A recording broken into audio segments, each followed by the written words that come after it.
सभी को नमस्कार। मैं कौशल कुमार और स्वागत है आपका हमारे चैनल स्टडी विथ कौशल में।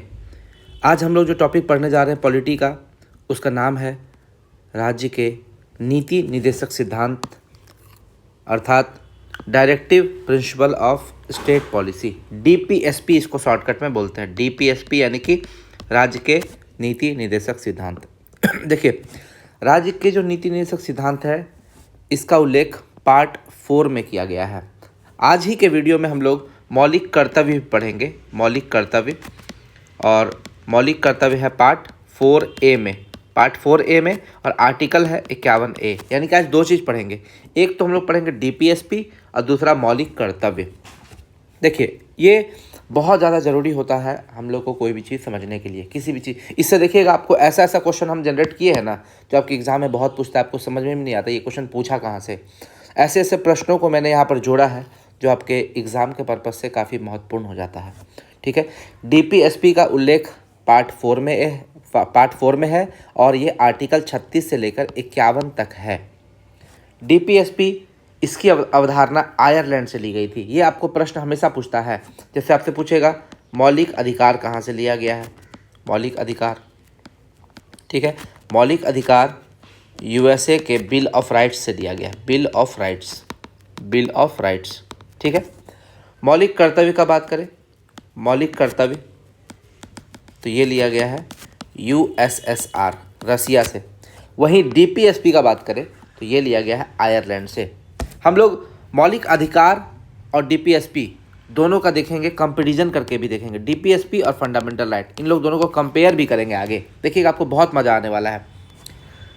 ये कहता क्या है डीपीएसपी? देखिए, राज्य का यह कर्तव्य है कि विधि बनाते समय वह इन तत्वों को ध्यान में रखे। यानी कि किन तत्वों को? डीपीएसपी को। जो आर्टिकल 36 से लेकर 51 तक जो भी बातें कही गई है, राज्य कोई भी कानून बनाता है तो इन चीज़ों को वो ध्यान में रखेगा।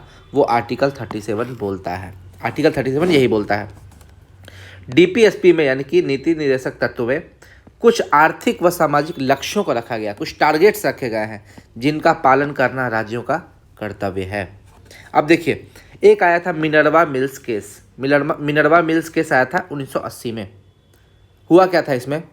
इस केस के निर्णय में संविधान ने आर्टिकल 31 गौ, जिसे 25वें संविधान संशोधन में जोड़ा गया था, कि अंतः स्थापना के पश्चात यह माना कि नीति निर्देशक तत्वों को कभी मूलाधिकारों पर प्राथमिकता नहीं दी जा सकती। यानी कि अगर फंडामेंटल राइट है और डीपीएसपी है तो प्राथमिकता मिलेगी फंडामेंटल राइट को। डीपीएसपी को फंडामेंटल राइट पर प्राथमिकता नहीं मिलेगी। यानी कि वैल्यू है हमेशा फंडामेंटल राइट का, डीपीएसपी से ज़्यादा वैल्यू है। लेकिन राज्य अगर कोई कानून बनाएगा तो वो डीपीएसपी का ध्यान में रखें, क्योंकि डीपीएसपी क्या है? एक कल्याणकारी राज्य बनाने के लिए जो आदर्श होते हैं, जो आइडियोलॉजी होती है, वो डीपीएसपी में दी गई है। अब समझिए केटी शाह क्या कहते हैं। कुछ लोगों के कथन भी आपको याद रखना है। केटी शाह क्या का कहना है कि डीपीएसपी जो है वो एक ऐसा चेक है, राज्य के नीति निर्देशक तत्व एक ऐसा चेक है, बैंक का जो चेक होता है वो चेक, जो बैंक की सुविधानुसार अदा की जाएगी। यानी कि डीपीएसपी क्या है? एक चेक है जिसको कानून बनाते समय संसद जो है वो ध्यान रखेगा। कोई भी कानून बनेगा, संसद इसको ध्यान में रखेगा तभी कानून बनाएगा। भीमराव अम्बेडकर क्या बोलते हैं कि नीति निर्देशक तत्व में एक कल्याणकारी राज्य का आदर्श निहित है। और याद रखिएगा, डीपीएसपी न्यायालय द्वारा प्रवर्तनीय नहीं है। याद रखिएगा, ये गैर न्यायोचित है। ये चीज़ समझ में आ गया होगा कि न्यायालय में आप इसको चुनौती नहीं दे सकते। ठीक है, आप समझिएगा। संवैधानिक सलाहकार थे BN राव। उन्होंने क्या कहा कि उन्होंने अधिकार, किसी भी अधिकार को, जो भी लोगों को अधिकार दिए गए, उसको दो पार्ट में डिवाइड किया। एक तो न्यायोचित, एक गैर न्यायोचित।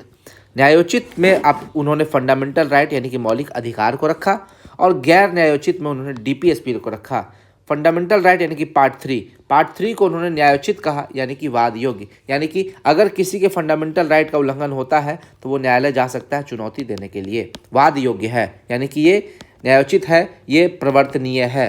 यानी कि इसको ये भी लिख सकते हैं कि ये प्रवर्तनीय है। ठीक है, लेकिन वही अगर हम लोग डीपीएसपी की बात करें तो ये गैर न्यायोचित है, यानी कि वाद योग्य नहीं है, परिवर्तनीय नहीं है। यानी कि अगर डीपीएसपी हम लोग मान लीजिए कि डीपीएसपी में लिखा हुआ है कि शराबबंदी होनी चाहिए, शराबबंदी होनी चाहिए, तो क्या ऐसा कोई राज्य है? झारखंड में तो शराबबंदी नहीं है।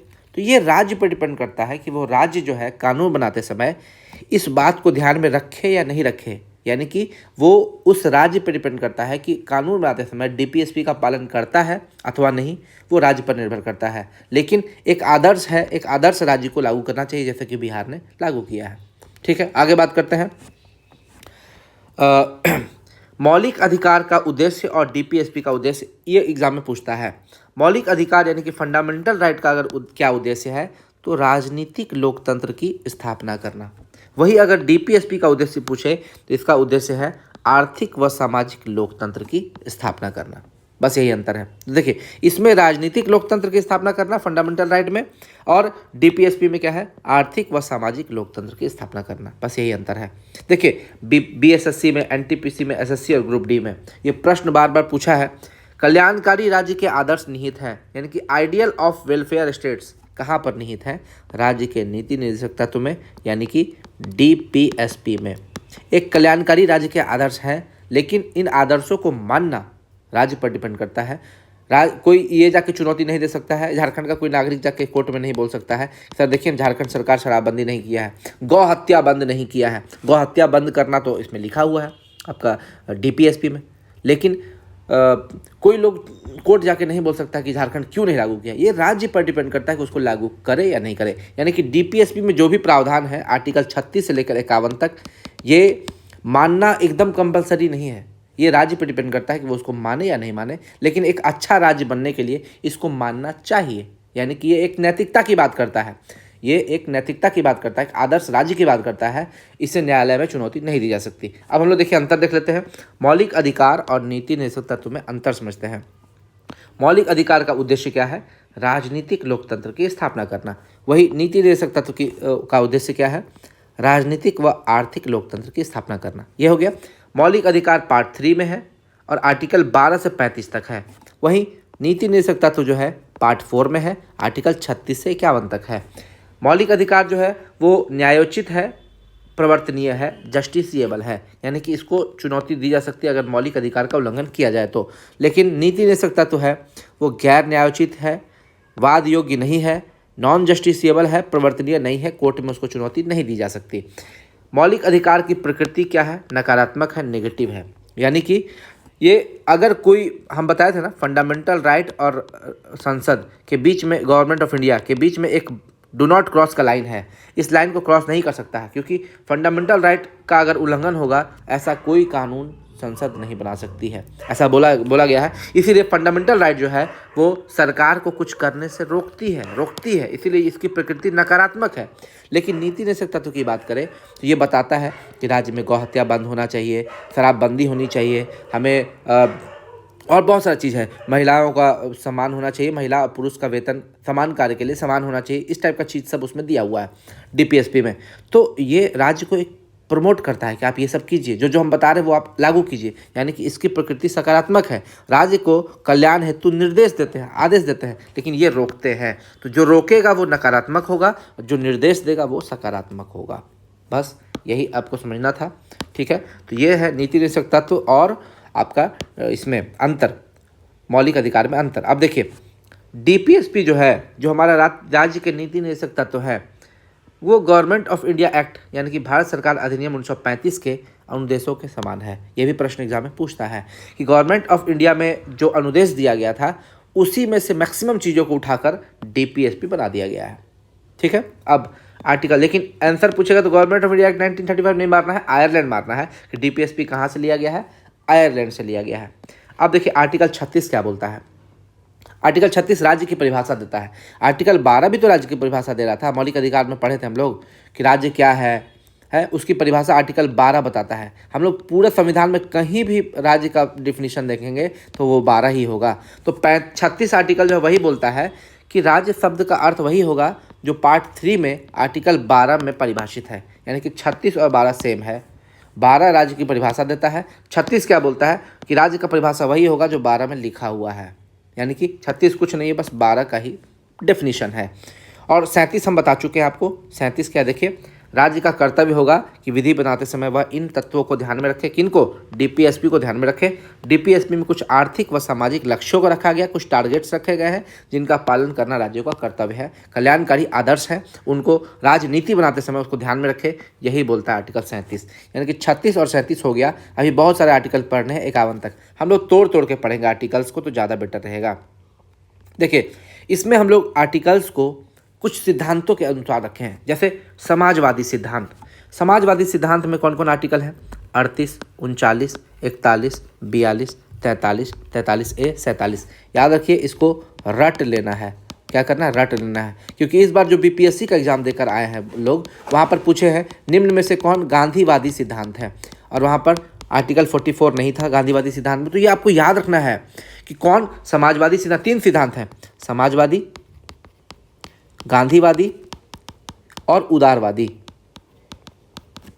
या उदार बौद्धवादी।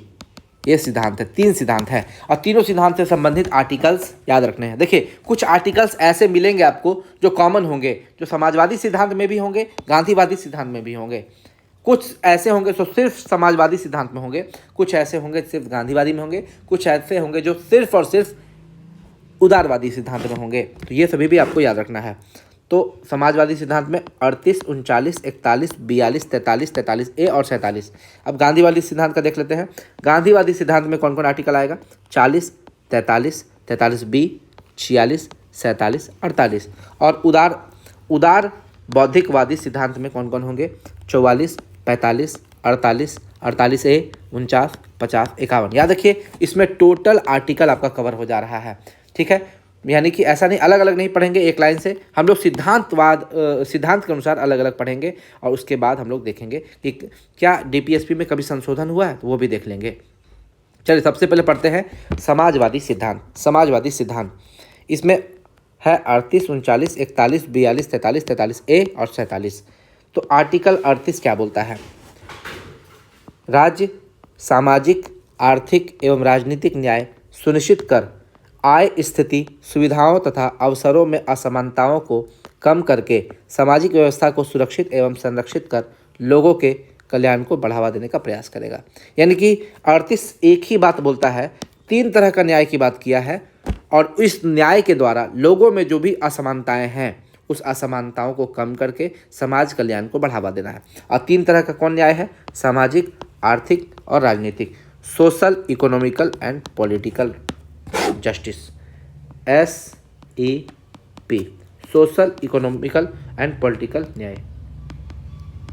और ये तीनों न्याय कहाँ से लिया गया है? रशिया से। ये भी आपको याद रखना है। 3 तरह के न्याय की बात कहाँ करता है? रशिया, रूस। हमारा संविधान 3 तरह के न्याय की बात करता है, और ये न्याय रूस के संविधान से लिया गया है, ये भी आपको याद रखना है। अब 38 हो गया, 39 देखते हैं क्या है। आर्टिकल 39 क्या बोलता है? राज्य विशेष रूप से निम्नलिखित नीतियों को सुरक्षित करने की दिशा में कार्य करेगा। कौन कौन नीति है? 3 नीति देखिए।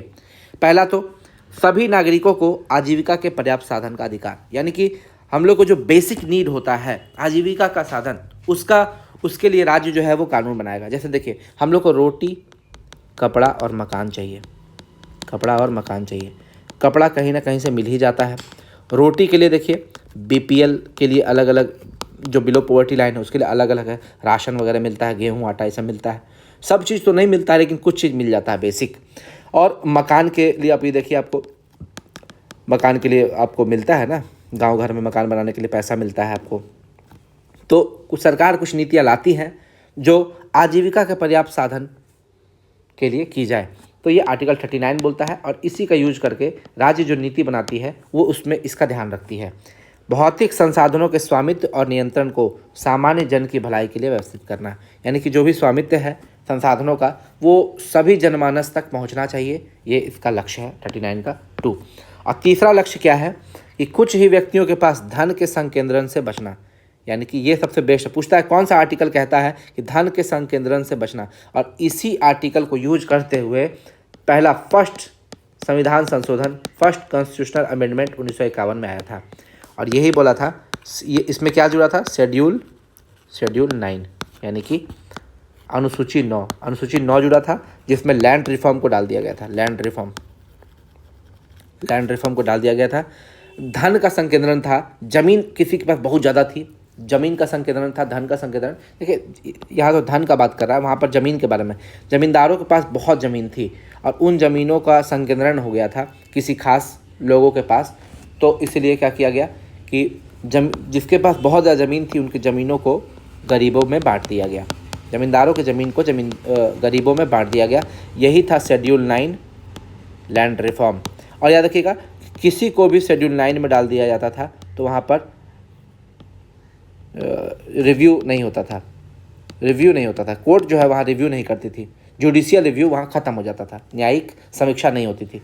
यानी कि अगर मान लीजिए किसी भी चीज़ को शेड्यूल 9 में डाल देंगे उसकी न्यायिक समीक्षा नहीं होगी, यानी कि कोर्ट कुछ भी नहीं कर पाएगा, वहाँ पे कोर्ट में जाके चुनौती भी नहीं दे पाइएगा। तो ये आर्टिकल 39 बोलता है। तो आर्टिकल 39 में विशेष रूप से आपको 3 चीज़ डालना है, याद रखना है कि जो सभी नागरिक है उसके पास आजीविका के पर्याप्त साधन होने चाहिए। दूसरा, जो भी भौतिक संसाधन है उस पर सभी का अधिकार होना चाहिए, ऐसा नहीं कि कुछ खास लोगों को अधिकार मिले, सभी की भलाई के लिए व्यवस्थित करना जो भी संसाधन है उसके। और तीसरा, कुछ ही व्यक्तियों के पास धन के संकेंद्रण से बचना। तो धन के संकेंद्रण वाला पूछता है एग्जाम में, इसलिए इसको याद रखना है, आर्टिकल 39। अब आते हैं 41। आप बोलिएगा सर 39 को 40 क्यों नहीं पढ़ा है? 40 बाद में पढ़ेंगे, गांधीवादी में पढ़ेंगे, गांधीवादी में। तो 39 के बाद 41, आर्टिकल 41 क्या बोलता है?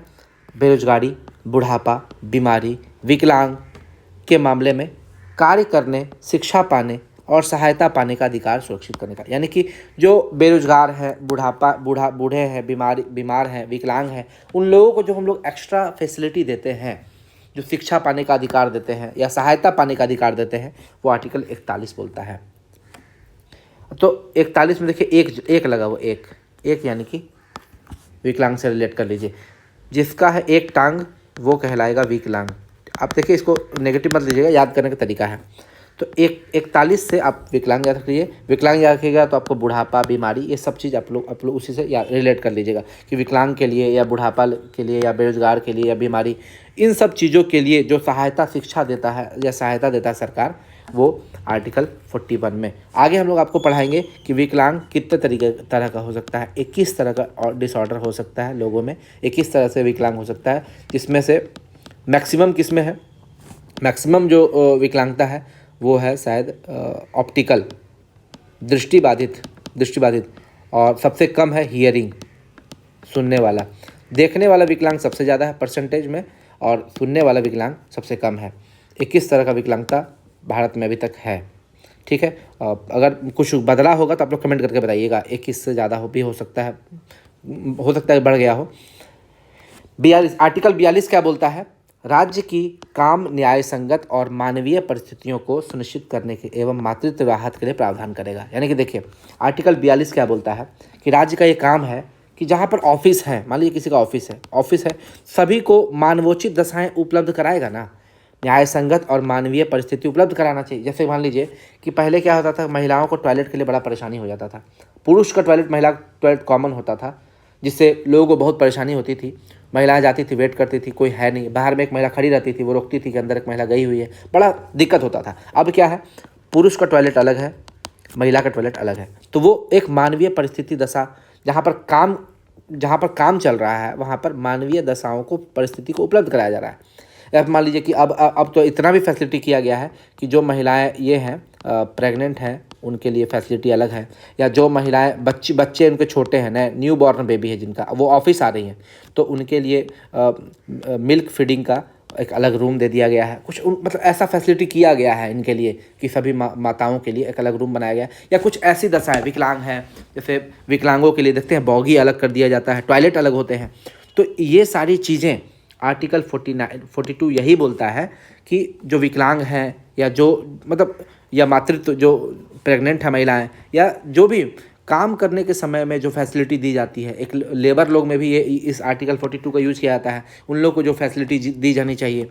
जहाँ पर भी काम हो रहा है, ऑफिस है, जहाँ पर कोई कार्यालय है, वहाँ पर राज्य की काम न्याय संगत और मानवीय परिस्थितियों को सुनिश्चित करने एवं मातृत्व राहत के लिए प्रावधान करेगा, ये आर्टिकल 42 बोलता है। 43 का बात करें तो राज्य सभी कामगारों के लिए निर्वाह योग्य मजदूरी और उचित जीवन स्तर सुनिश्चित करने का प्रयास करेगा।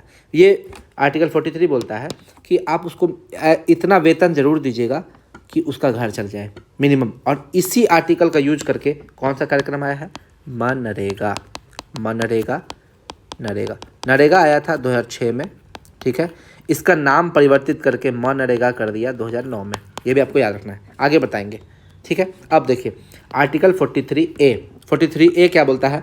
उद्योगों के प्रबंधन में श्रमिकों की भागीदारी सुनिश्चित करने के लिए राज्य कदम उठाएगा। यानी कि अगर आपका इंडस्ट्री है उसका जो मैनेजमेंट हो रहा है तो वहाँ पर जो लेबर्स होंगे, लेबर्स का जो पार्टिसिपेशन है वो सफिशियंट होना चाहिए, ये काम बताएगा 43A। 43 और 43 में थोड़ा सा अंतर है।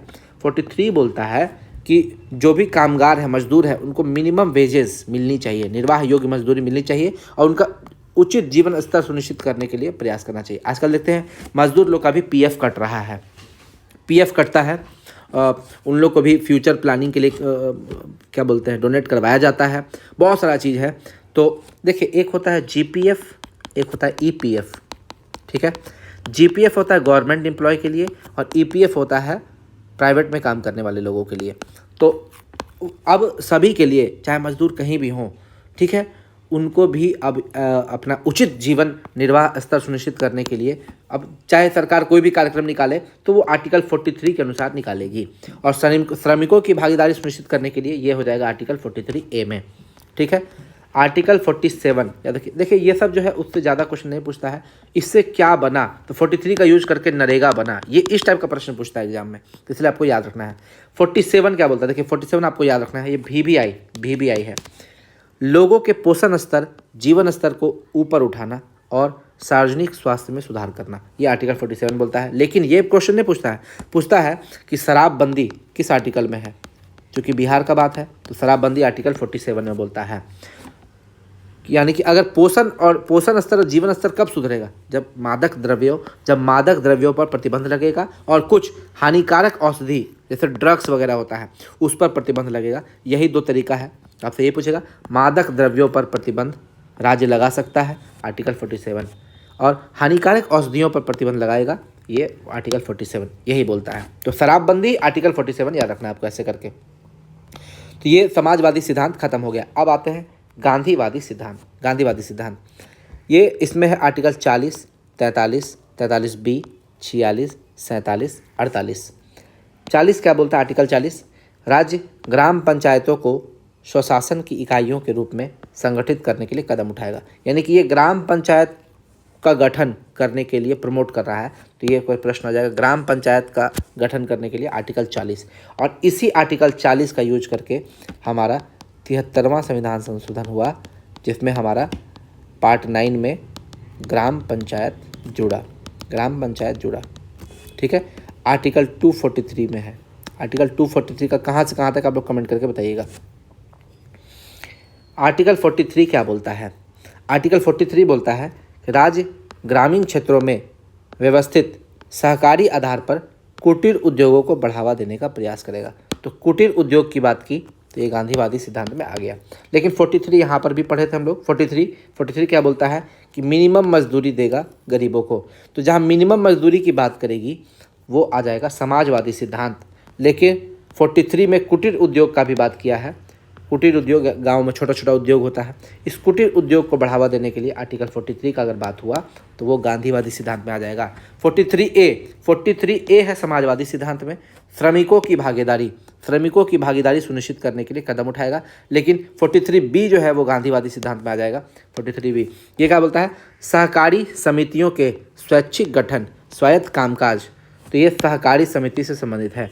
सहकारी समिति के स्वैच्छिक गठन, स्वायत्त कामकाज, लोकतांत्रिक नियंत्रण और पेशेवर प्रबंधन को बढ़ावा देना, आर्टिकल 43B।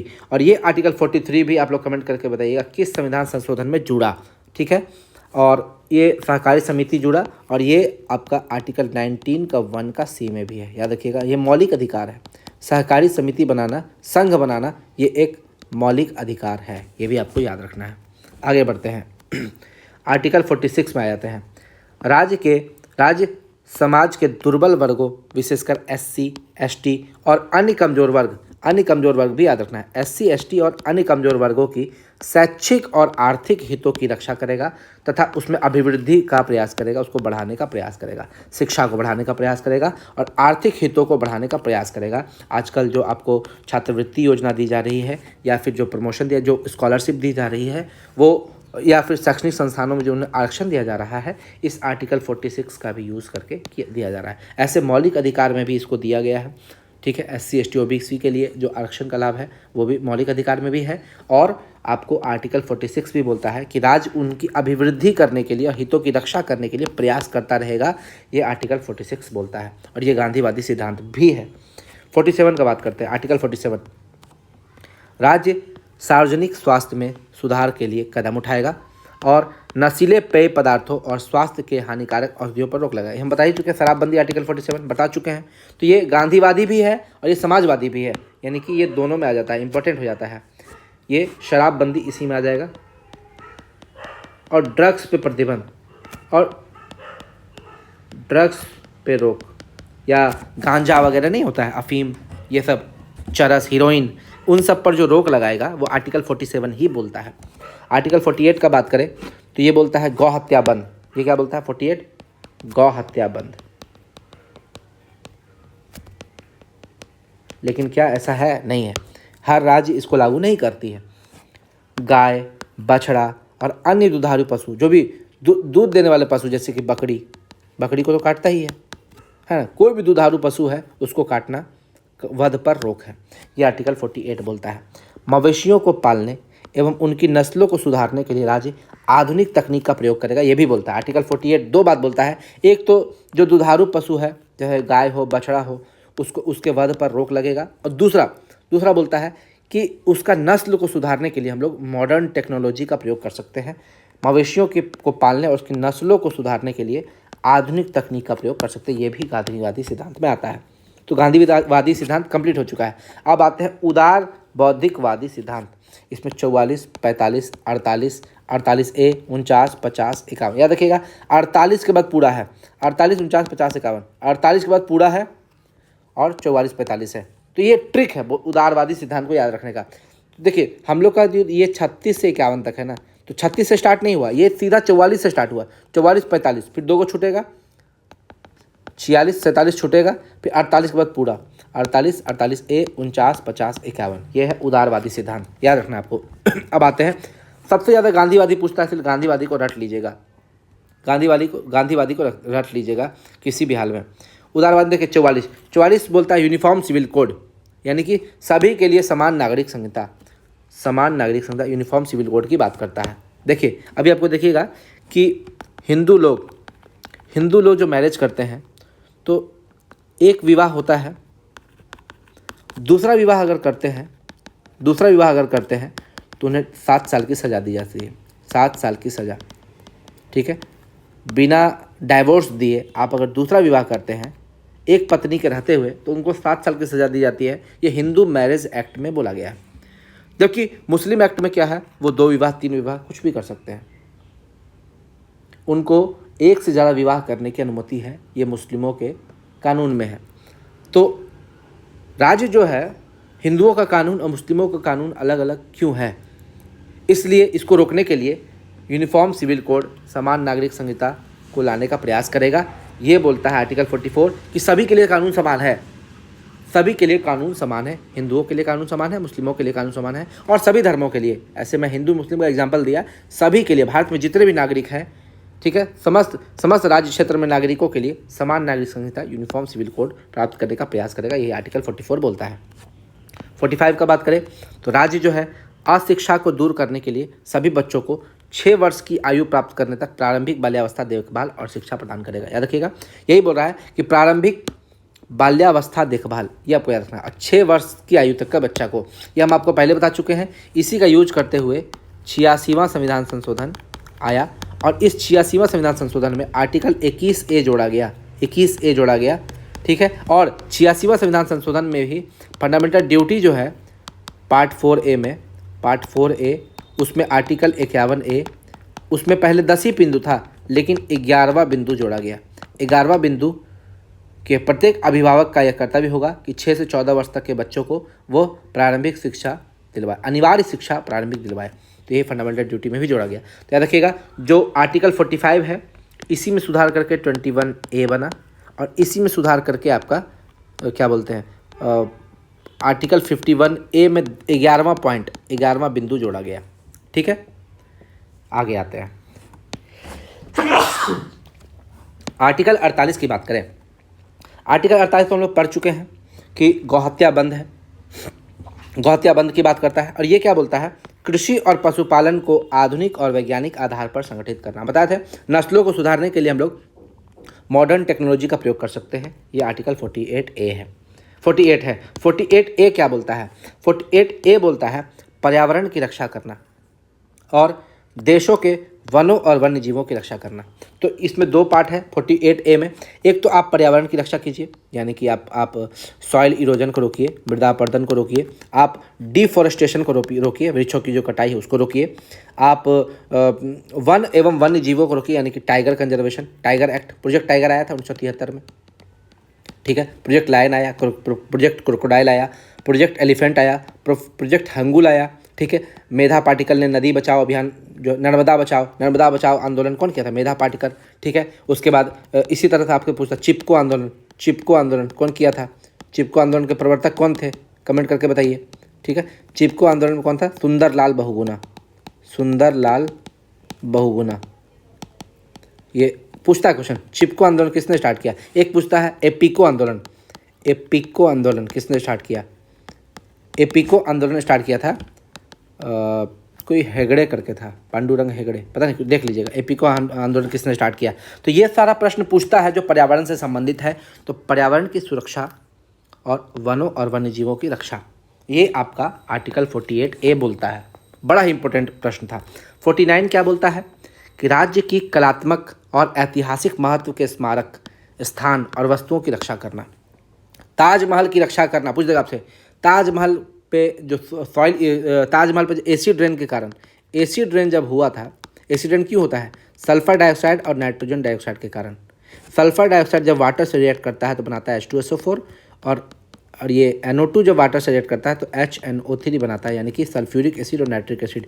और ये सल्फ्यूरिक एसिड और नाइट्रिक एसिड जब किसी महत्वपूर्ण इमारत पर पड़ता है तो इमारत को कोरोजन कर देता है, संक्षारित कर देता है। एसिड रेन के दुष्प्रभाव हैं। तो याद रखिएगा।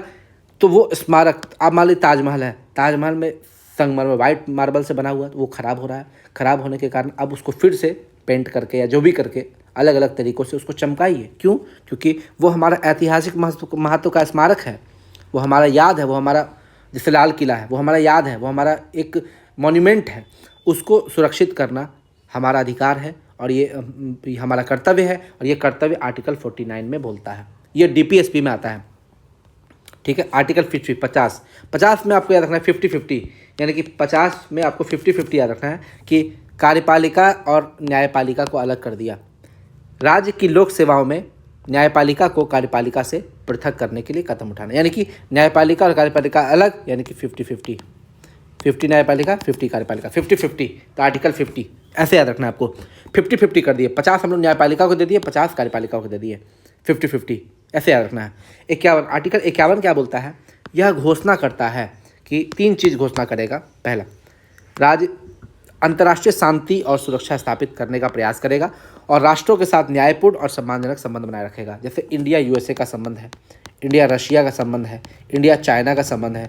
पाकिस्तान से संबंध वो हटा दे, पाकिस्तान से हम लोग वैल्यू नहीं देते हैं। इंडिया नेपाल संबंध, इंडिया भूटान संबंध, जो भी पड़ोसी देश है या जो महत्वपूर्ण देश है, इंडिया इजराइल संबंध, तो उनके साथ जो संबंध, इंटरनेशनल रिलेशन जो है वो शांतिपूर्वक होना चाहिए और सम्मानजनक होना चाहिए। ये आर्टिकल 51 बोलता है। दूसरा पॉइंट क्या बोलता है, अंतर्राष्ट्रीय कानून और संधि दायित्वों के सम्मान को बढ़ावा देना। जो भी हम लोग का इंटरनेशनल संधि होता है, अंतर्राष्ट्रीय कानून और संधि होता है, उन संधि को पालन करना चाहिए। जैसे सिंधु समझौता हुआ, उसका हम लोग पालन करते हैं। कुछ लड़ाई झगड़ा हो जाता है तो उसमें तोड़ते हैं, क्योंकि पाकिस्तान को वैल्यू नहीं देते हैं, लेकिन और देशों के साथ जो संधि है उस संधि को बहुत अच्छे से मानते हैं, उसका सम्मान करते हैं। तो अंतर्राष्ट्रीय कानून और संधि का जो दायित्व है उसका सम्मान करते हैं, उसको बढ़ावा देते हैं। और तीसरा क्या है, मध्यस्थता द्वारा अंतर्राष्ट्रीय विवादों के निपटारों को प्रोत्साहित करना। मान लीजिए इजराइल और फिलिस्तीन में लड़ाई हो रहा है, तो हम लोग बीच में मीडिएटर बन के जा सकते हैं दोनों का लड़ाई रोकने के लिए, ठीक है। जैसे इंडिया और चाइना में लड़ाई हो रहा है, बीच में रशिया आ सकता है हमारा लड़ाई को रोकने के लिए, तो वो मीडिएटर का काम है। यानी कि किसी भी कोई भी अंतर्राष्ट्रीय विवाद है, कोई झगड़ा है, कोई उसको सुलझाना है, तो हम लोग मध्यस्थता कर सकते हैं उसको प्रोत्साहित, विवाद को रोकने के लिए, उस विवाद का निपटारे के लिए। तो ये आर्टिकल 51 बोलता है। आर्टिकल 51 का ये तीनों चीज़ आपको याद रखना है बढ़िया से। आगे आते हैं आर्टिकल 39A, 43A और 48A। ये देखिए, ये डीएसओ का एग्जाम में पूछा गया था। ये इस बार जो डीएसओ का डिस्ट्रिक्ट स्टैटिस्टिकल ऑफिसर का जो एग्ज़ाम हुआ था उस पर ये प्रश्न पूछा गया था कि 42वां संविधान संशोधन द्वारा किसको जोड़ा गया। तो इसको 3 आर्टिकल जोड़ा गया, 39A, 43A और 48A। इस तीनों आर्टिकल को जोड़ा गया। तो 39A क्या बोलता है बता चुके हैं, गरीबों को निःशुल्क कानूनी सहायता प्रदान करना। जो गरीब हैं उनको निःशुल्क कानूनी सहायता प्रदान करना। देखिए 39B भी है। 39B क्या कहता है, 39B बोलता है समान कार्य के लिए समान वेतन। समान कार्य के लिए, यहाँ लिख देते हैं कहीं पे 39B,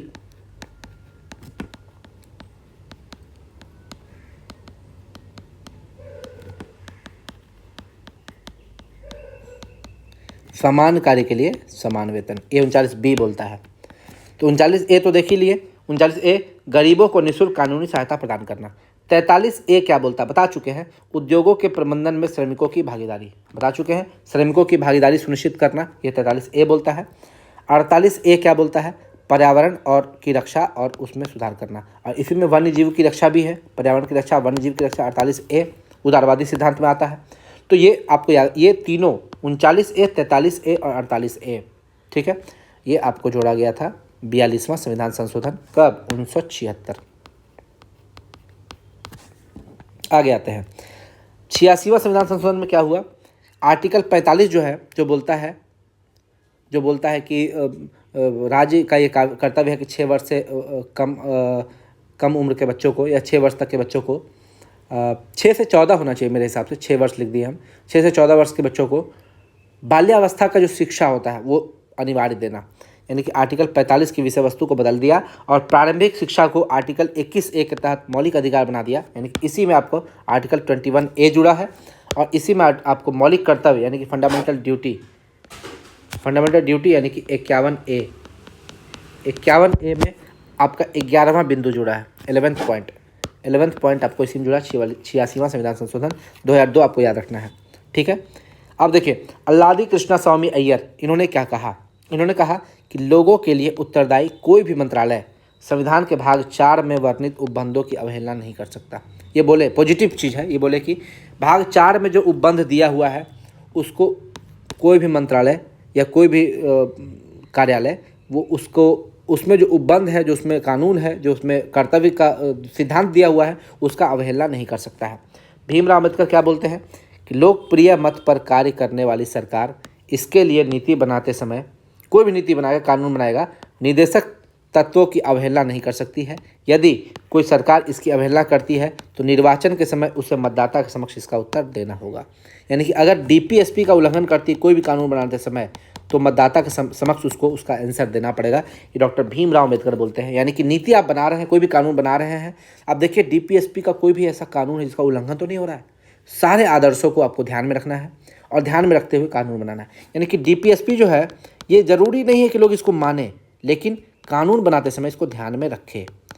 ये एक आदर्श है, जैसे हमारे पापा का आदर्श रहता है, उठो सुबह उठ के भगवान को पूजा करो, ठीक है, हम लोग को प्रणाम करो, ठीक है। लेकिन हम लोग क्या पापा का बात मानते हैं? नहीं मानते हैं। सिर्फ उसी दिन मानते हैं, जैसे मेरा बर्थडे हो तो पापा को प्रणाम करेंगे, नया साल हो, न्यू ईयर हो, प्रणाम करेंगे, दीपावली हो, कोई त्यौहार हो तो मम्मी पापा को प्रणाम करेंगे। हर दिन तो नहीं करते हैं। तो ये एक आदर्श है जो हम पे डिपेंड करता है कि हम माने कि नहीं माने, ठीक है। उसी तरह डीपीएसपी जो है वो डिपेंड करता है राज्य पर कि राज्य उसको माने या नहीं माने, लेकिन ये एक आदर्श है, एक संस्कार है, एक कर्तव्य है, सिद्धांत है जिसको मानना चाहिए, और इसको न्यायालय में चुनौती भी नहीं दे सकते हैं। आगे बात करते हैं, डीपीएसपी की कुछ आलोचना होती है तो वो देखते हैं क्या है। कोई कानूनी शक्ति नहीं है, यानी ये गैर न्यायोचित है, यानी कि ये वाद योग्य नहीं है। इसीलिए इसकी आलोचना होती है कि जब इसको चुनौती दे ही नहीं सकते हैं तो क्या फ़ायदा। ये दीवार पर लिखी हुई वो बातें हैं जिसको कोई मानता नहीं। दीवार पर बहुत अच्छा अच्छा आदेश लिखा रहता है, उपदेश लिखा रहता है, लेकिन कोई लोग उसको मानता है नहीं, लिखा रहता है। देखेंगे आप सुबह सुबह जब व्हाट्सअप का स्टेटस खोलिएगा, आपको स्टेटस में बहुत लोग आपको स्टेटस दिखेगा कि हमें ये करना चाहिए, वो करना चाहिए, एकदम बढ़िया बढ़िया आदर्श वाक्य मिलेगा आपको, लेकिन क्या कोई उसको मानता है? जो स्टेटस लगाया वो भी उसको नहीं मानता है। तो ये वही बात है, DPSP इसका कोई कानूनी शक्ति नहीं है, ये एक आदर्श तो है, लेकिन मानना या नहीं मानना ये फोर्स नहीं, इन्फोर्सिएबल नहीं है, इन्फोर्सिएबल नहीं है। दूसरा, ये एक तर्कहीन व्यवस्था है, जैसे इसको व्यवस्थित और वर्गीकृत सही तरीके से नहीं किया गया। कुछ लोग कहना है इसको सही तरीके से वर्गीकृत नहीं किया गया है। रूढ़िवादी विचारधारा, कुछ लोग बोलते हैं कि ये रूढ़िवादी विचारधारा है, ये फेबियन समाजवाद का एक पार्ट है। देखिए इंग्लैंड जो है, इंग्लैंड 19वीं सदी में जो उसका दर्शन था, जो उसका फिलॉसफी था, उस पर आधारित, फेबियन समाजवाद पर आधारित है ये एक DPSP, याद रखिएगा। इसलिए इसको आलोचना किया जाता है। संवैधानिक टकराव, ठीक है, संवैधानिक टकराव की स्थिति उत्पन्न करता है DPSP। जैसे के संथानम के अनुसार इन तत्वों से केंद्र और राज्य में, देखिए DPSP से कभी कभी क्या होगा, केंद्र और राज्य में टकराव होगा। जैसे केंद्र कुछ बोलेगा, राज्य कुछ बोलेगा, DPSP को वो ले आएगा सामने कि देखिए DPSP के अनुसार ये होना चाहिए, राज्य बोलेगा नहीं ये होना चाहिए, तो दोनों में टकराव हो सकता है। इसके चलते राष्ट्रपति और PM में टकराव हो सकता है, राज्यपाल और CM में टकराव हो सकता है, यानी कि संवैधानिक टकराव होने की स्थिति उत्पन्न हो सकती है DPSP से। तो आलोचना करने वाले इसकी आलोचना भी करते हैं, वो भी आपको याद रखना है। LM सिंघवी क्या बोलते हैं? LM सिंघवी बोलते हैं कि निदेशक तत्व संविधान को जीवन देने वाली व्यवस्था है, संविधान के आवरण और सामाजिक न्याय में इसका दर्शन दिया गया है। यानी कि LM सिंघवी जो है ये बोलते हैं, बहुत अच्छा बात बोले कि ये इसके पॉजिटिव के बारे में बोले, इसकी आलोचना नहीं किए, इसके पॉजिटिव फैक्ट के बारे में बोले कि नीति निदेशक तत्व जो है वो संविधान को जीवन देने वाली एक व्यवस्था है, जीवंत रखने वाली एक व्यवस्था है, एक आदर्श है। संविधान को आवरण सामाजिक न्याय में इसका दर्शन दिया गया है। LM सिंघवी सही बोले। MC छांगला, ये पूर्व मुख्य न्यायाधीश हैं, ये क्या बोलते हैं? यदि इन सभी तत्वों को पूरी तरह से पालन किया जाए, यानी कि आर्टिकल 36 से 51 तक जो भी आदर्श दिया हुआ है उसका अगर पालन किया जाए तो हमारा देश पृथ्वी पर स्वर्ग की भांति लगने लगेगा। ये MC छांगला बोले थे। भीमराव अम्बेडकर क्या बोलते हैं? DPSP भारतीय राज्य व्यवस्था के आर्थिक लोकतंत्र को निर्धारित करते हैं। ठीक है, तो हम लोग पढ़े हैं कि DPSP का उद्देश्य और मौलिक अधिकार का उद्देश्य पढ़ चुके हैं। मौलिक अधिकार राजनीतिक लोकतंत्र की स्थापना इसका उद्देश्य है, और DPSP का क्या है? सामाजिक और आर्थिक लोकतंत्र की स्थापना। तो वही तो आर्थिक लोकतंत्र का बात भीमराव अम्बेडकर भी बोले हैं। ठीक है, तो याद रखना है DPSP का उद्देश्य क्या है और फंडामेंटल राइट का उद्देश्य क्या है, ये पूछता है क्वेश्चन। अगला, DPSP का कार्यान्वयन। देखिए कौन कौन सा ऐसा आर्टिकल है जहाँ पर DPSP का यूज करके बनाया गया है। जैसे हम लोग बोले धन का संकेंद्रण नहीं होना चाहिए, कौन सा आर्टिकल कमेंट कीजिएगा? भूमि सुधार, उसी से लिया गया है, और इस भूमि सुधार करने के लिए अनुसूची 9 जोड़ा गया, और ये पहला संविधान संशोधन इसमें हुआ था। याद रखिएगा, जिसको भी पहला संविधान संशोधन में डाल दिया जाएगा उस पर जुडिशियल रिव्यू नहीं होगा, यानी कि न्यायिक समीक्षा उस पर नहीं किया जाएगा। और बात करें श्रम सुधार, कुछ श्रम सुधार होता है, जैसे क्या क्या श्रम सुधार हुआ तो देखिए वो भी आपको याद रखना है। न्यूनतम मजदूरी अधिनियम 1948 हम बताए थे, न्यूनतम मजदूरी जो देंगे मजदूरों को, वो कौन सा आर्टिकल है? आर्टिकल देखिए, आर्टिकल आपको फटाफट याद रखना है, न्यूनतम मजदूरी वाला। जहाँ भी आपसे क्वेश्चन पूछे देखिए आपको तुरंत याद रखना है। कहाँ गया न्यूनतम मजदूरी? इधर होगा, निर्वाह योग्य मजदूरी, आर्टिकल 43। तो ये आपको आर्टिकल याद रखना है। ठीक है, तो देखिए हाँ, न्यूनतम मजदूरी अधिनियम कब आया था? 1948, ईयर याद रखना है। श्रम संहिता, लेबर कोड आया है 2020 में, ये आपको याद रखना है। याद रखिए, इसी लेबर कोड के हेल्प से मैं रेलवे से बाहर निकला। रेलवे में एक बॉन्ड वाला सिस्टम है, बॉन्ड ये बॉन्ड है 5 साल का, 5 ईयर का, कि 5 साल तक आप नौकरी कीजिएगा रेलवे में। आपको मजदूरी है, आपका 5 साल का आपका मजबूरी है, आप बॉन्ड भरे हुए हैं, आपको 5 साल तक रेलवे में नौकरी करना, वो छोड़ के आप कहीं ज्वाइन नहीं कर सकते हैं। मैं रेलवे में जब ज्वाइन किया तो 2 साल ट्रेनिंग करनी पड़ी। 1 साल का ट्रेनिंग होता है, लेकिन कोरोना का समय था, 2 साल ट्रेनिंग करनी पड़ी। और ये बॉन्ड में ये लिखा हुआ था, अगर आप 5 साल से पहले नौकरी छोड़कर जाते हैं तो पूरा पैसा आपको भरना पड़ेगा। यानी कि 2 साल जो मैंने रेलवे में खटा है वो सारा पैसा मैं उसको दे दूंगा। क्यों? मुझे तो अंदर से आग लग रहा था कि ऐसा मैं क्यों करूँगा भाई, 2 साल से मैंने नौकरी की है। तो 2 साल से नौकरी किया और पूरा पैसा मैं दे दूंगा, तो ये तो पॉसिबल नहीं है, ऐसा हो नहीं सकता। तो मैंने क्या किया कि मैं लेबर कोड पढ़ा, श्रम संहिता 2020, और उसमें कुछ कानून थे ऐसे जिसके द्वारा मुझे इन्फोर्स नहीं किया जा सकता वो पैसा देने के लिए।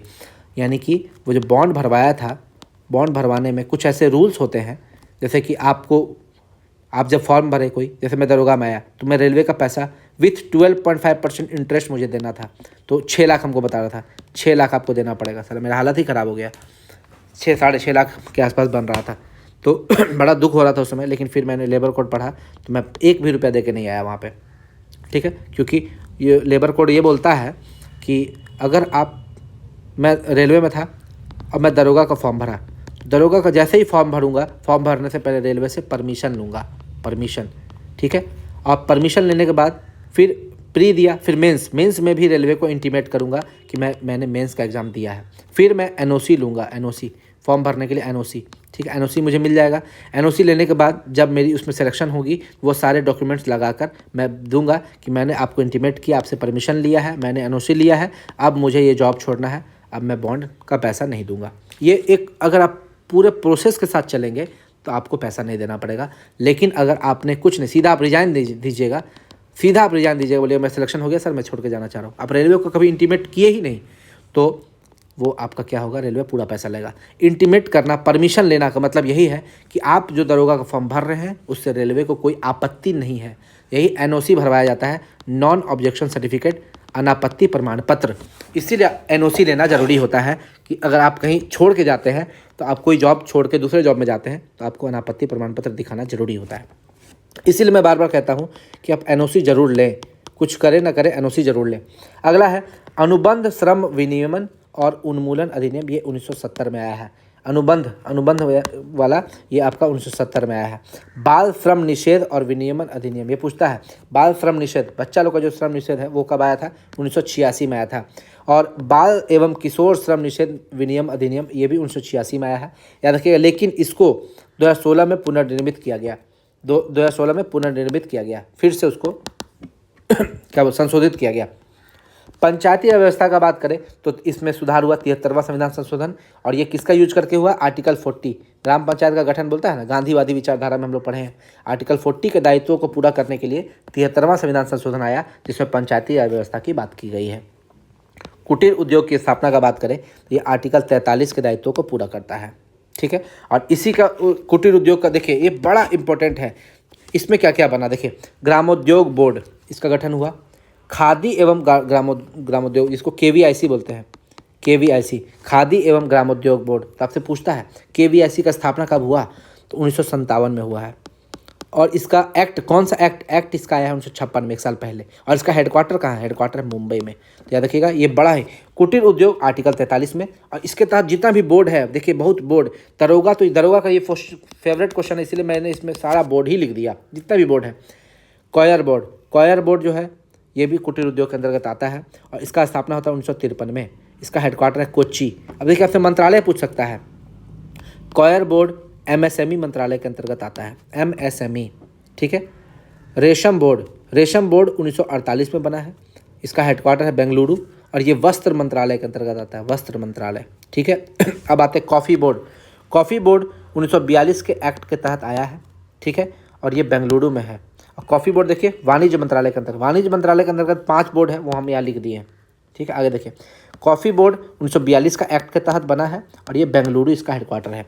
टी बोर्ड, चाय बोर्ड का बात करें तो चाय बोर्ड का हेडक्वार्टर है कोलकाता, क्योंकि दार्जिलिंग जो है वो चाय में फेमस है, ठीक है।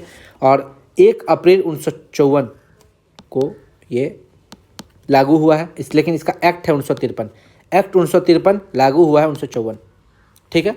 अब हम लोग देखते हैं वाणिज्य मंत्रालय के अंतर्गत 5 बोर्ड कौन कौन है। टी बोर्ड, कॉफ़ी बोर्ड पढ़ चुके हैं। टी बोर्ड कब बना, देखिए यहाँ 1954, टी बोर्ड 1954, यहाँ लिख दीजिए 1954। एक्ट है, एक्ट 1953 में है। हेडक्वार्टर कहाँ है, कोलकाता। याद रखना है आपको एक चीज़। कॉफ़ी बोर्ड कब बना, एक्ट है 1942, एक्ट है 1942। हेडक्वार्टर कहाँ, बेंगलुरु, हेडक्वार्टर बेंगलुरु। याद रखिएगा, चाय बोर्ड और कॉफ़ी बोर्ड दोनों वाणिज्य मंत्रालय के अंतर्गत आता है, तो वाणिज्य मंत्रालय को अंडरलाइन कर देना, काफ़ी ज़रूरी हो जाता है। अब देखिए रबर बोर्ड भी फेमस है 1947 और केरल में याद रखिएगा केरल 1948 में कौन बना था? देखिए रबर बोर्ड 47 में है, रेशम बोर्ड 48। तंबाकू बोर्ड ये एक्ट 1975 में आया है लेकिन बना है 1976 में। इसका हेडक्वार्टर गुंटूर आंध्र प्रदेश। याद रखिएगा हेडक्वार्टर वहीं पर होता है जहाँ पर उसका रिसर्च इंस्टीट्यूट होता है। तो तंबाकू का जो रिसर्च इंस्टीट्यूट है टोबैको रिसर्च इंस्टीट्यूट वो गुंटूर में ही है और गुंटूर है आंध्र प्रदेश में। मसाला बोर्ड देखिए दरोगा में पूछा गया क्वेश्चन है, इस सब क्वेश्चन को भूलिए मत, बार बार पूछेगा, बोर्ड वाला क्वेश्चन बार बार पूछेगा। मसाला बोर्ड एक्ट आया 1986 में, बना है 87 में। हेडक्वार्टर है कोच्चि। जनरली समझिएगा एक्ट 1 साल पहले आता है, लागू होता है अगले साल। तो मसाला बोर्ड का एक्ट 86 एक्ट याद रखिए, अगला साल बना दीजिए उसको लागू करने वाला। एमएसएमई का बात करें, MSME micro small and medium enterprises. MSME अभी के समय में एक मंत्रालय है और एमएसएमई मंत्रालय के अंतर्गत आता है कॉयर बोर्ड जो 1953 में बना है। एमएसएमई कब बना? MSME micro small and medium. देखिए एक क्वेश्चन था एग्ज़ाम का जिसमें मैं भी गलती कर दिया था, रेलवे में ही मैंने गलती किया था, एमएसएमई का फुल फॉर्म पूछ रहा था तो यहाँ पे मैं मीडियम कर दिया था, मीडियम स्मॉल एंड ऐसे करके, यहाँ पर कुछ और था। तो पहले माइक्रो होगा बाद में मीडियम होगा, याद रखिएगा, पहले माइक्रो फिर medium, micro small medium enterprises. ठीक है, सिम देखते हैं, सिम में 3 गो लगल रहता है, 3 गो। तो सबसे छोटका जो सिम होता है वो माइक्रो सिम होता है, माइक्रो, फिर स्मॉल सिम फिर मीडियम, ऐसे करके पहले माइक्रो होगा फिर स्मॉल होगा फिर मीडियम होगा, माइक्रो स्मॉल मीडियम इंटरप्राइजेस। और 1955 में ये बना है और इसके अंतर्गत 2 गो याद रखना आपको, केवीआईसी बोर्ड और कॉयर बोर्ड। केवीआईसी भी आपका इसी के अंतर्गत आता है, केवीआईसी खादी और ग्रामोद्योग, ये आपका एमएसएमई में ही आता है, यहाँ लिख दीजिए एमएसएमई मंत्रालय, ये भी आपका एमएसएमई में आता है। तो हम लोग एमएसएमई का भी देख लिए। वस्त्र मंत्रालय में रेशम बोर्ड आता है, ठीक है, कपास बोर्ड भी उसी में आ जाना चाहिए मेरे हिसाब से।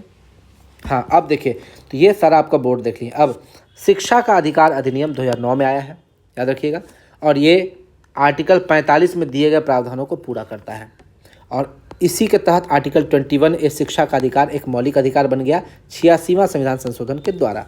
और 86वां संविधान संशोधन के द्वारा ही आपको मौलिक कर्तव्य फंडामेंटल ड्यूटी जो कि आर्टिकल 51A में है, पार्ट 4A में है, इसमें आपको 11वां पॉइंट जोड़ा गया। पहले 10 ही पॉइंट था, अब 11वां पॉइंट जोड़ा गया।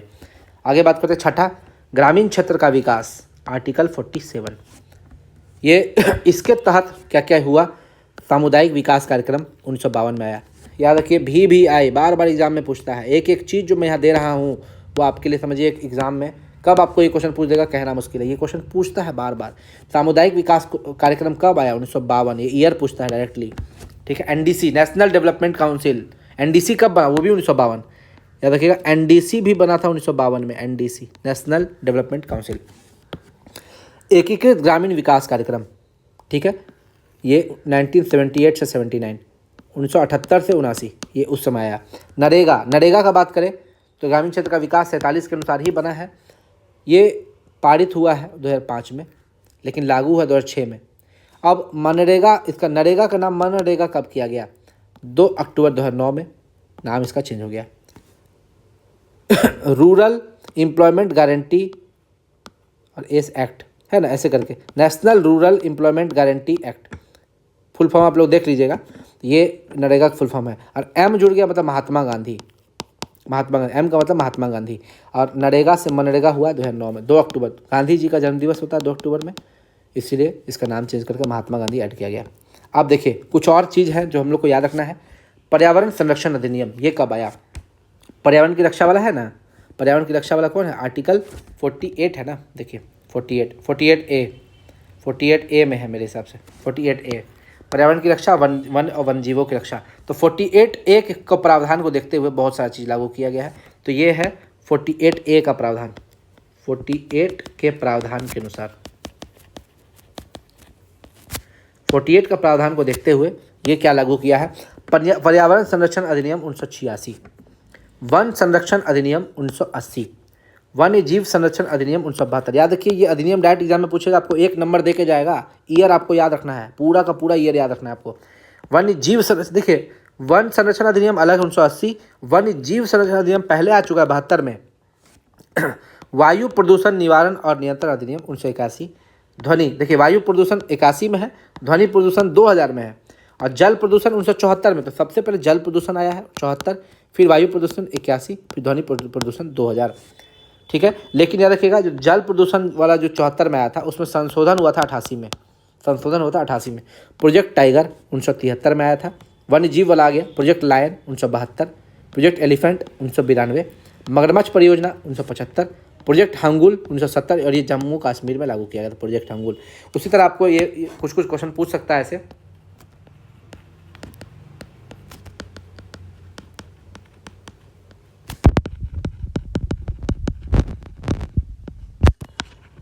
नर्मदा बचाओ आंदोलन किसने स्टार्ट किया था? मेधा पाटेकर, मेधा पाटेकर। अगला क्वेश्चन आपसे पूछेगा चिपको आंदोलन।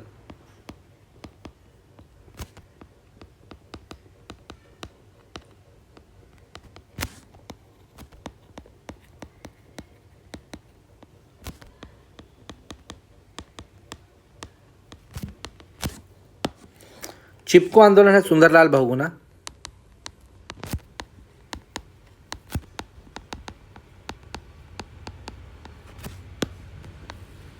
ये चिपको आंदोलन हुआ कहाँ था? हिमाचल प्रदेश का चामोली डिस्ट्रिक्ट ना। एक बार देख लीजिएगा, आंसर गलत होगा तो हिमाचल प्रदेश में हुआ था ये, या उत्तराखंड में हुआ था, आप लोग देख लीजिएगा एक बार। ठीक है। एपीको आंदोलन कर्नाटक में हुआ था, कर्नाटक में। और ईयर भी आप लोग देख लीजिएगा, ईयर हमको याद नहीं है। एपीको आंदोलन हुआ था पांडुरंग हेगड़े, पांडुरंग हेगड़े, पांडुरंग हेगड़े ने किया था एपीको आंदोलन। और चिपको आंदोलन नाम क्यों पड़ा? क्योंकि वृक्षों को काटने का कोई एक्ट आया था, तो वहाँ के जो निवासी थे उन्होंने बोला कि हम वृक्ष को नहीं काटने देंगे, वो पेड़ों पर लिपट गए। खासकर कि महिलाओं ने इसमें काफ़ी योगदान दिया। गौरा देवी, इसमें कौन कौन थी? सुंदर बहु, और दो तीन को लेडी लोग भी थी इसमें। लेडी लोग इसमें ज़्यादा भूमिका था। वो पेड़ में चिपक गए, बोले हम पेड़ को काटना होगा तो आप हमको काटिए। तो वृक्ष से इतना प्यार था उनको। नर्मदा बचाओ आंदोलन मेधा पाटकर पूछता है बार बार। एपीको आंदोलन कर्नाटक में पांडुरंग हेगड़े। तो ये आपको याद रखना है। ईयर आप लोग याद रखिएगा चिपको और एपीको का। नर्मदा बचाओ का भी ईयर आपको याद, तीनों का ईयर आप लोग कमेंट कीजिएगा। ठीक है, मैं आपको बता नहीं पाऊंगा। आगे बात करते हैं फंडामेंटल ड्यूटी। अब है आपका फंडामेंटल ड्यूटी, ये लास्ट पार्ट है इस टॉपिक का। हम लोग क्या क्या पढ़ लिए? फंडामेंटल राइट पढ़ लिए, डीपीएसपी पढ़ लिए, नीति निषेध सिद्धांत। अब पढ़ने जा रहे हैं फंडामेंटल ड्यूटी। देखिए फंडामेंटल ड्यूटी जो है वो केवल और केवल भारतीय नागरिक के लिए है, ये विदेशियों के लिए नहीं है। और बात करें, ये पार्ट 4A में है, आर्टिकल 51A में है, और इसमें टोटल 11 पॉइंट है। लेकिन आपको समझना है कि जिस समय हमारा मूल संविधान बना था उस समय मौलिक कर्तव्य यानी कि फंडामेंटल ड्यूटी का कोई जिक्र नहीं था, कोई उल्लेख नहीं था। तो कब आया? ये 42वां संविधान संशोधन होता है 1976 में, और इसमें स्वर्ण सिंह कमेटी पूछता है, स्वर्ण सिंह कमेटी की सिफारिश पर मूल कर्तव्य नामक एक नया भाग पार्ट 4 क बोलिए या ए बोलिए, बात बराबर है, अनुच्छेद 51A या आर्टिकल 51 जोड़ा गया। यानी कि जो फंडामेंटल ड्यूटी आया है वो किस संशोधन में आया है? तो आपसे बोलेगा तो 42वां 42nd कॉन्स्टिट्यूशनल अमेंडमेंट, 42वां संविधान संशोधन में आया है 1976। और किस कमेटी की सिफारिश पर? स्वर्ण सिंह कमेटी की सिफारिश पर, स्वर्ण सिंह कमेटी की सिफारिश पर। स्वर्ण सिंह कमेटी ने बहुत सारे पॉइंट दिए थे, लेकिन उनमें से केवल 10 पॉइंट को चुना गया, केवल 10 पॉइंट को फंडामेंटल ड्यूटी में चुना गया। अब वो 10 पॉइंट कौन है आगे देखिए, कौन कौन है वो हम लोग देख लेते हैं। पहला पॉइंट है संविधान का पालन करें और उसके आदर्शों, संस्थाओं, राष्ट्रध्वज और राष्ट्रगान का आदर करें। देखिए ये तो रूल है, ये रूल नहीं है, मतलब कर्तव्य है, लेकिन क्या इसको पालन करना कोई हमारा दायित्व, मतलब ज़बरदस्ती फोर्स किया जा सकता? नहीं, ये इनफोर्सिएबल नहीं है, हम लोग फोर्सफुली उससे नहीं करवा सकते। यही रीज़न है कि जब आजकल सिनेमा हॉल में जो ये लगाया गया है कि जैसे ही सिनेमा स्टार्ट होगा राष्ट्रगान के समय सब खड़ा हो जाएगा। तो कुछ लोग कमेंट किए कि देखिए कुछ लोग खड़े नहीं हो रहे राष्ट्रगान के समय, वो नहीं खड़े हो रहे, तो भाई आप उसको फोर्स नहीं कर सकते। ये हमारा कर्तव्य है, हमारा होना चाहिए हमको ऐसा। क्या माँ बाप का इज्जत करना चाहिए, कोई सिखाएगा? नहीं करते इज्जत तो भाई आपका गलती है। तो यानी कि संविधान का पालन करना चाहिए, आदर्श और संस्थाओं, राष्ट्रध्वज और राष्ट्रगान का आदर करना चाहिए। ये हम लोग को कहा गया, लेकिन इसको इन्फोर्स नहीं कर सकते, ज़बरदस्ती नहीं करवा सकते। आगे दूसरा नंबर, स्वतंत्रता के लिए हमारे राष्ट्रीय आंदोलन के प्रेरित करने वाले उच्च आदर्शों को हृदय में संजोए रखना, उनका पालन करना। ये उच्च आदर्श क्या है भाई, किसी को पता नहीं। इसीलिए कुछ लोग आलोचना भी करते हैं कि ये उच्च आदर्श का वर्ड जो लिखा है, इसमें कौन कौन से आदर्श की बात की गई है, ये क्लियरली स्पष्ट नहीं है। तो मौलिक अधिकार जो है सिर्फ ऐसे ही मौलिक कर्तव्य जो है वो ऐसे ही डाल दिया गया है। उच्च आदर्श है क्या वो बताया नहीं है, ठीक है। हृदय में संजोए रखे उच्च, लेकिन बोला है कि अब आपको समझना पड़ेगा, कोर्ट डिफाइन करेगा, क्या बोलते हैं, सुप्रीम कोर्ट या हाई कोर्ट डिसाइड करेगा ये उच्च आदर्श है क्या, ठीक है। तीसरा नंबर, भारत की एकता, अखंडता और संप्रभुता की रक्षा करें और उसे अक्षुण्ण रखें। हम लोग एकता, अखंडता और संप्रभुता का रक्षा करना है, ये थर्ड नंबर पॉइंट बोलता है। चौथा नंबर पॉइंट बोलता है देश की रक्षा करें, आह्वान किए जाने पर राष्ट्र की सेवा करें। अगर राष्ट्र कभी आपको बुलाएगा राष्ट्र की सेवा करने के लिए, आप अपने प्राणों की आहुति देकर भी देश की रक्षा करेंगे, ये चौथा नंबर बोलता है। पाँचवा नंबर, भारत के सभी लोग में समरसता, समान भ्रातृत्व की भावना निर्माण करें, जो धर्म, भाषा, प्रदेश, वर्ग आधार पर सभी भेदभाव से परे हो। ऐसी प्रथाओं का त्याग करें जो स्त्रियों के सम्मान के विरुद्ध हो। यानी कि ये पाँचवा नंबर पॉइंट हुआ, बोलता है फ्रैटर्निटी को बढ़ावा देना, भ्रातृत्व को, भाईचारे को बढ़ावा देना, और धर्म, भाषा, प्रदेश, वर्ग आधार पर कोई भी भेदभाव नहीं होगा। भेदभाव खत्म करने का बाद भी पाँचों उंगली एक समान नहीं होता है, लेकिन पाँचों उंगली तो आपके लिए ज़रूरी है। वही पाँचवा पॉइंट यही बोलता है, ऐसी प्रथाओं का त्याग करें जो स्त्रियों का सम्मान के विरुद्ध हो, ठीक है। छठा नंबर, हमारी सामाजिक संस्कृति की गौरवशाली परंपरा का महत्व समझें और उसका परिरक्षण करें। जो हमारी संस्कृति है उसका, परंपरा का आप लोग इज्जत कीजिए। सातवां नंबर पॉइंट बोलता है प्राकृतिक पर्यावरण की, जिसके अंतर्गत वन, झील, नदी, वन्यजीव हैं, उसका रक्षा करें और उसका संवर्धन करें।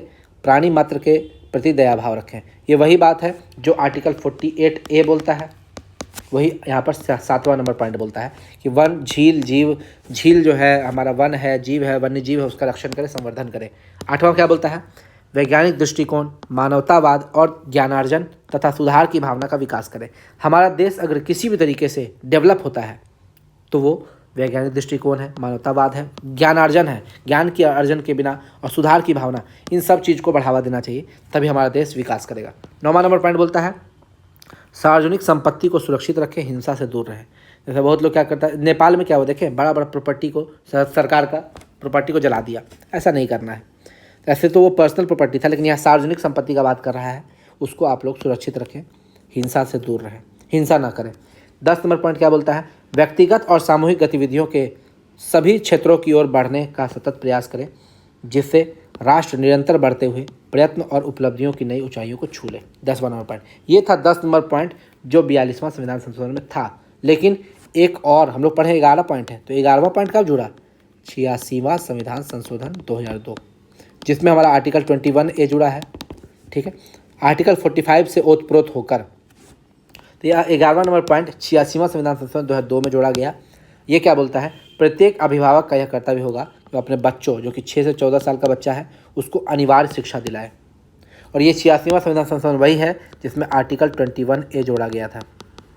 किस आर्टिकल से, DPSP के आर्टिकल 45 से प्रेरित, यानी कि जो DPSP है उसका आर्टिकल 45 से प्रेरित होकर ये लागू किया गया है।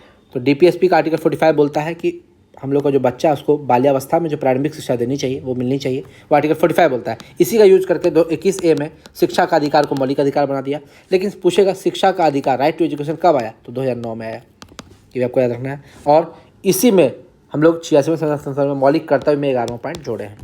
आगे आते हैं, अब कुछ चीज़ हम लोग देख लेते हैं जो जरूरी है। जैसे नोट, मौलिक कर्तव्य न्यायालय द्वारा लागू परिवर्तन नहीं कराया जा सकता है, अर्थात फंडामेंटल ड्यूटी का पालन नहीं करने पर दंड नहीं दिया जा सकता है। इसीलिए आलोचना इसकी होती है कि मूल कर्तव्य जो है वो निरर्थक है, ये एक घोषणा है, निरर्थक घोषणा है। अच्छे अच्छे आदर्श तो दीवारों पर बहुत लिखे रहते हैं, लेकिन क्या उसको कभी कोई पालन करता है, नहीं करता है। यानी कि मौलिक कर्तव्य जो है उसको न्यायालय में परिवर्तनीय नहीं है, न्यायालय में आप जाके चुनौती नहीं दे सकते, वाद योग्य नहीं है, नॉन जस्टिसिएबल है। सिनेमा हॉल में राष्ट्रगान के समय जो खड़ा होने वाला बात है वही बात है, जिसको मन है खड़ा होगा, जिसको मन नहीं है नहीं खड़ा होगा। ये कोई बाध्यता नहीं है, क्योंकि इसको न्यायालय में चुनौती नहीं दे सकते। आगे भाग 4 DPSP के बारे में बोलता है, ये परिवर्तनीय नहीं है। ये स्पष्ट लिखा हुआ है कि पार्ट 4 जो है उसको कोर्ट में आप चुनौती नहीं दे सकते हैं, परिवर्तनीय नहीं है। लेकिन भाग 4A फंडामेंटल ड्यूटी मौलिक कर्तव्य, हम लोग तो जानते हैं कि परिवर्तनीय नहीं है, लेकिन परिवर्तनीय है या नहीं है या नहीं, ये कहीं स्पष्ट या है या नहीं, ये कहीं भी स्पष्ट नहीं लिखा हुआ है। तो हम लोग मान के चलते हैं कि ये परिवर्तनीय नहीं है, चुनौती नहीं दे सकते हैं। कर्तव्य है, ये आपको शिक्षा दे रही है या आपको एक आदर्श सिखा रही है, लेकिन ये परिवर्तनीय नहीं है। न्यायालय संविधान की व्याख्या हेतु फंडामेंटल ड्यूटी को ध्यान में रखता है। अगर कभी भी कोई आदेश सुनाना हुआ, कोई ऑर्डर सुनाना हुआ न्यायालय को, तो फंडामेंटल ड्यूटी को ध्यान में रखता है और इसका वो यूज करता है। फंडामेंटल ड्यूटी में ये कहा गया है, the Prevention of Insult to National Honour Act 1971। अब देखिए, मान लीजिए अब कुछ इसमें भी कुछ एक्ट आया है, बहुत लोग फंडामेंटल ड्यूटी का जैसे राष्ट्र ध्वज है, झंडा है, झंडा को ब्लास्ट से मार रहे हैं, जला दिए। एक बार सचिन तेंदुलकर जो है भारतीय झंडा का केक काट लिया था, सचिन तेंदुलकर, तो बहुत उसका क्या बोलते हैं अपमान हुआ था। लोग बहुत उसमें ये बोले थे, आप इतने बड़े देश के खिलाड़ी हैं और आप केक काटे हैं भारत का झंडा का। और इसीलिए उसके बाद से सचिन तेंदुलकर जो है अपने हेलमेट में भी वो क्या बोलते हैं भारत का प्रतीक नहीं रखते हैं, एकदम प्लेन रहता है, क्योंकि हेलमेट का बॉल अगर हेलमेट में लगेगा तो वो भारत का झंडा में लगेगा, जो कि अपमान है।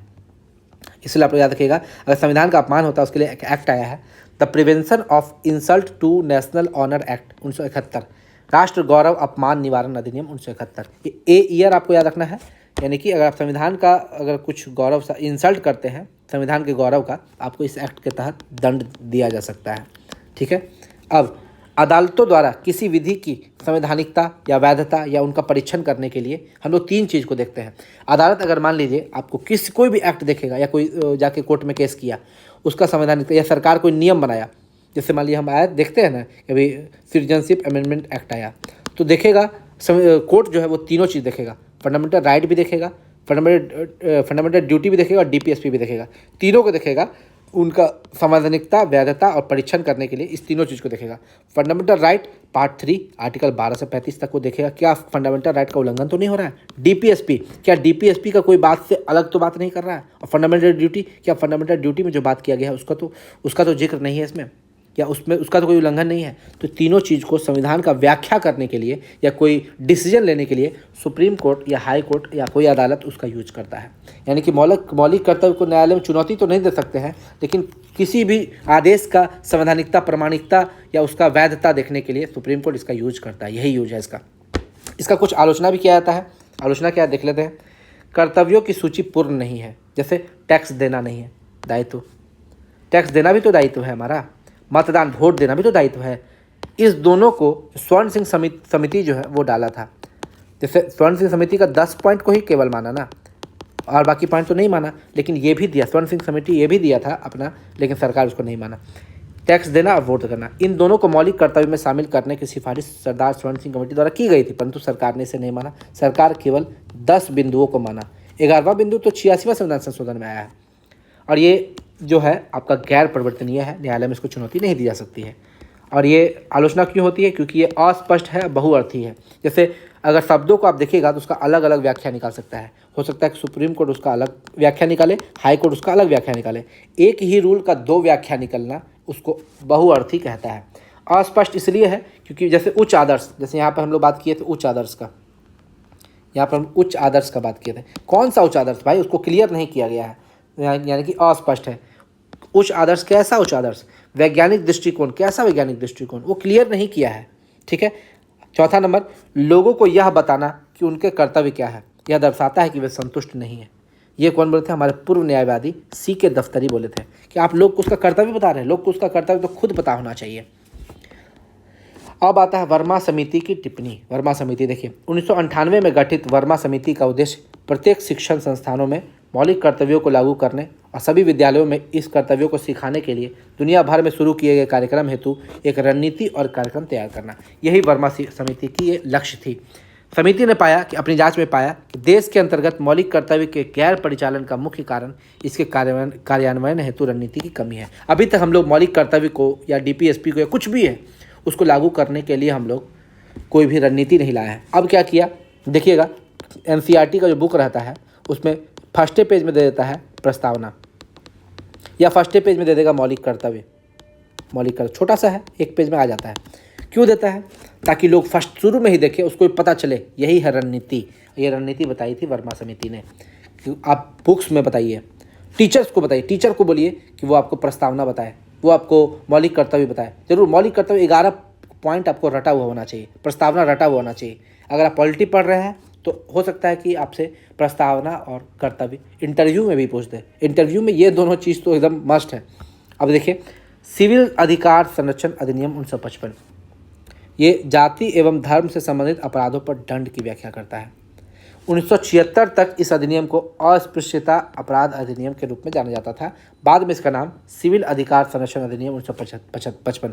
ये प्रश्न पूछता है कि ये इसमें है क्या, किस चीज़ का जिक्र है? जाति एवं धर्म से संबंधित अपराधों पर दंड की व्याख्या करता है। जाति और धर्म से अगर कोई अपराध कर रहा है तो उस पर जो दंड होगा वो उसके बारे में व्याख्या करता है। IPC, जिसका इंडियन पिनल कोड पहले नाम था, अब उसका नाम भारतीय न्याय संहिता BNS हो गया है, 2023 में संशोधित हो गया है। CRPC, क्रिमिनल प्रोसीड्योर कोड, ठीक है, इसका ये भी चेंज हो गया 2023 में। इसका नाम हो गया BNSS, भारतीय नागरिक सुरक्षा संहिता। और इंडियन एविडेंस एक्ट जो था BSA, इसका नाम चेंज हो गया BSA, यानी कि भारतीय साक्ष्य अधिनियम 2023।